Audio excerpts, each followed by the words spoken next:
আকাশবাণী কলকাতা গ্রামীণ সংবাদ পড়ছি রঞ্জনা চৌধুরী। কৃষি ও কৃষক কল্যাণ মন্ত্রী শিবরাজ সিং চৌহান বলেছেন, দেশের কৃষকদের স্বার্থেই সরকার মার্কিন যুক্তরাষ্ট্র থেকে কৃষি পণ্য আমদানির অনুমতি দিতে অস্বীকার করেছে। ভোপালে Indian Institute of Science Education and Research আইজারের সমাবর্তন অনুষ্ঠানে তিনি গতকাল ভাষণ দিচ্ছিলেন। শ্রী চৌহান বলেন, নবভারত যথেষ্ট আত্মপ্রত্যয়ী এবং নিজের নাগরিকদের স্বার্থ রক্ষায় কোনো রকম ভয় না করেই সব রকমের পদক্ষেপ নিতে পারে। দেশের কৃষকদের স্বার্থের পরিপন্থী হয় এমন কোনো বিষয়ে সরকার চুক্তিবদ্ধ হবে না বলে তিনি স্পষ্ট জানিয়ে দেন।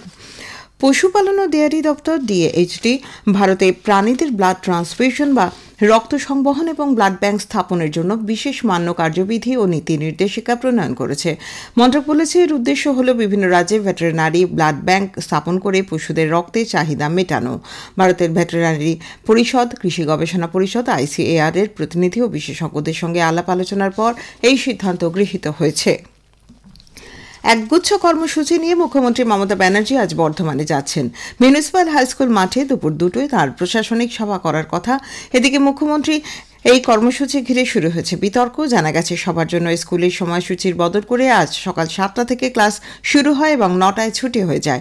এছাড়াও মাঠে গর্ত করে মঞ্চ তৈরি হওয়ায় বাচ্চাদের ক্রিকেট শেখার 2টি পিচ ক্ষতিগ্রস্ত হয়েছে বলে অভিযোগ। শহরে অনেক বড় মাঠ থাকতেও স্কুলের পঠন পাঠন বন্ধ করে কেন সভার আয়োজন করা হলো তা নিয়ে প্রশ্ন তুলছেন বিরোধীরা।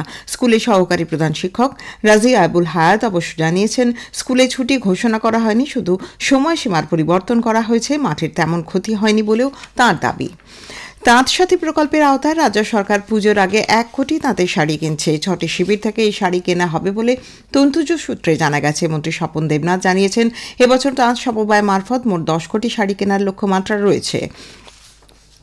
অসমে কাজ করতে গিয়ে পথ দুর্ঘটনায় মৃত্যু হয়েছে দক্ষিণ 24 পরগনার কাকদ্বীপের সোমনাথ জানা নামে এক যুবকের। গতকাল সেখান থেকে একটি ফোনে মৃত্যুর খবর আসে। গত শুক্রবারের পর থেকে সোমনাথের সঙ্গে আর কোনো যোগাযোগ ছিল না। গত শুক্রবার স্টেশনে নেমে বাসে চেপে কর্মস্থলে যাওয়ার পথে দুর্ঘটনা ঘটে বলে জানা গেছে। আজ সোমনাথের দেহ ফিরবে কাকদ্বীপের বাড়িতে। পশ্চিমবঙ্গ ও ওড়িশা সংলগ্ন উত্তর পশ্চিম বঙ্গোপসাগরের ওপর যে ঘূর্ণাবর্ত অবস্থান করছে, সেটির আগামী 28 ঘণ্টায় নিম্নচাপ অঞ্চল তৈরি হবার সম্ভাবনা রয়েছে। এর প্রেক্ষিতে আগামী 2-1 দিন গাঙ্গেয় পশ্চিমবঙ্গে, বিশেষ করে উপকূলবর্তী এলাকায়, হিমালয় সংলগ্ন জেলাগুলিতে হালকা থেকে মাঝারি বৃষ্টির সম্ভাবনা রয়েছে বলে আলিপুর আবহাওয়া দপ্তর জানিয়েছে। উপকূলবর্তী এলাকায় দমকা বাতাস বইতে থাকায় মৎস্যজীবীদের আগামী শুক্রবার 29 তারিখ পর্যন্ত সমুদ্রে যেতে নিষেধ করা হয়েছে। ভারতের আবহাওয়া দপ্তর IMDর মহানির্দেশক মৃত্যুঞ্জয় মহাপাত্র বলেছেন, বজ্রপাত চিহ্নিত করার জন্য বিভিন্ন এলাকায় 120টি লাইটনিং ডিটেক্টর লাগানো হয়েছে। তিনি গতকাল শিলিগুড়িতে এক গুরুত্বপূর্ণ বৈঠকে অংশ নিয়ে বলেন, এর ফলে কোথায় কোথায় বজ্রপাত হবে তা আগেই জানা যাচ্ছে। গ্রামীণ সংবাদ শেষ হলো। পরের খবর 12টা বেজে 50 মিনিটে FM প্রচার তরঙ্গে।